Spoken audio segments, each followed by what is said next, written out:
Please subscribe and ring the bell so you'll get a notification of all of our new videos. Hey, we are live again at the Kitchen Dad's Kitchen, and we're gonna make one of my favorite things, chimichurri. Now, most of you probably had chimichurri. I had a lot of chimichurri and I liked it. But you know, traditional chimichurri is kind of a lot of oil and it's good flavor, but I started experimenting with it because I wanted more of the freshness and of the clean taste and the herbs.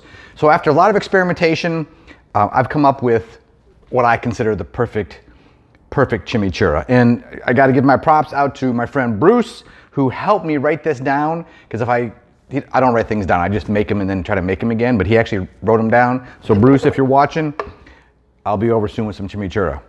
So anyway, first things we got to get started with is we need some parsley and cilantro. Now, we need about a bunch and a half, or it's about a cup and a half of flat leaf parsley. Now, because we're in the quarantine right now, and the dude from Instacart doesn't know the difference between curly parsley and flat leaf parsley, which is okay, you got to start somewhere. I didn't have any flat leaf parsley I could get from the store. Fortunately, I grow parsley in my garden. That's the good news. The bad news, and it's not so bad news, is that I haven't been cutting it back, and it just got huge and wild and bushy, sort of like my kid's hair right now. But nice part is I've just been picking off the leaves, and so I have about a cup and a half, right? You want it loosely packed. You don't want to like be pushing it down. It's just loosely packed, or about a bunch and a half.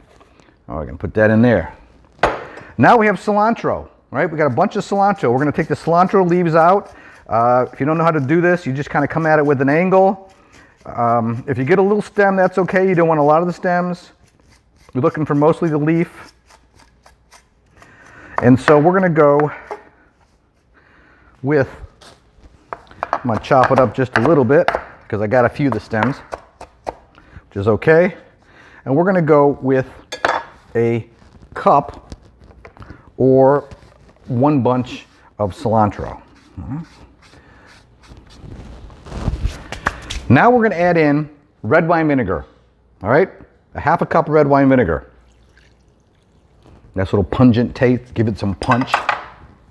Next, we got to go with a half of sweet onion. Now, onions come in different sizes, right?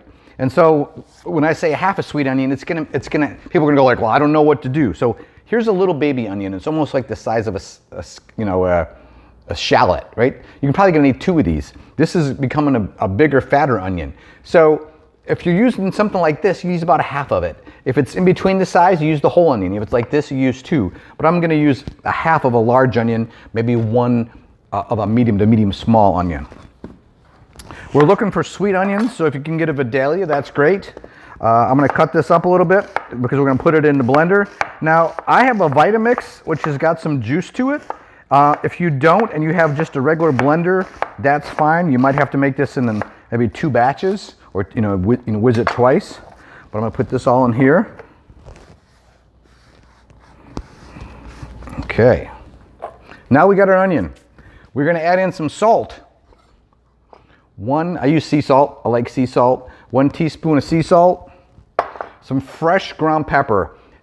It really makes a big difference. So if you have it, use it. If you don't, it's okay. But if you do it without it and you do it with it, I bet you'll find the difference. All right, 1 teaspoon of fresh ground pepper. Half a teaspoon of red pepper flakes. A little punch, not too hot. All right, and now we need to add some garlic. About 8 cloves. I like garlic. I like that little punch it gives. Let's talk about cloves. When you get a head of garlic and you bust it all up, all these little cloves come out. So when I say cloves, I'm talking about cloves like about this size, right? So when you get the little baby cloves like this, you need to get like 2 of these to get 1 of these, maybe 3. So when I say 8, I'm talking like this size. All right, we can put that in there. Now at this point, we're gonna be ready to mix. For the low carb and keto people, this is great. This next part is optional. This is totally optional. If you want to add more sweetness, I put in about a tablespoon of honey. If you don't want to use honey and still want more sweetness, you can use Swerve, right? Or some people just like to add a little extra cilantro because cilantro is a little sweeter.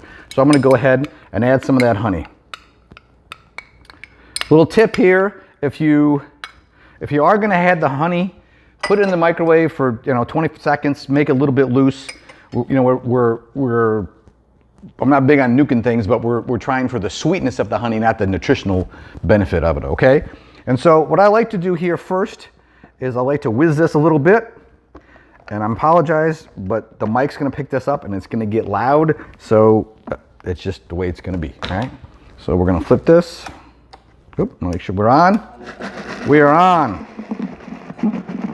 Gonna do a small rough chop to start.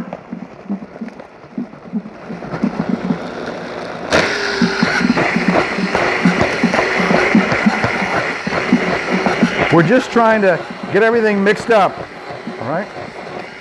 Now at this point, we got some,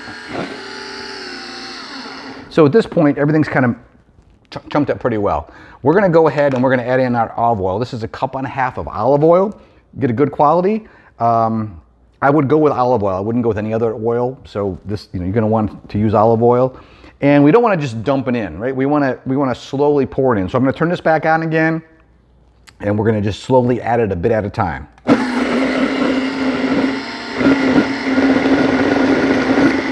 You can see how the oil's starting to incorporate.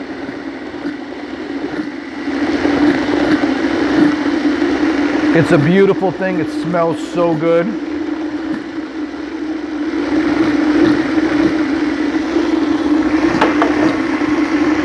I'm gonna get one more whiz. All right, we're gonna turn that off. And oh my gosh, again, this is one of my favorite things. It's hard to show you what chimichurri looks like. Let's give it a shot though. Let's give it a taste.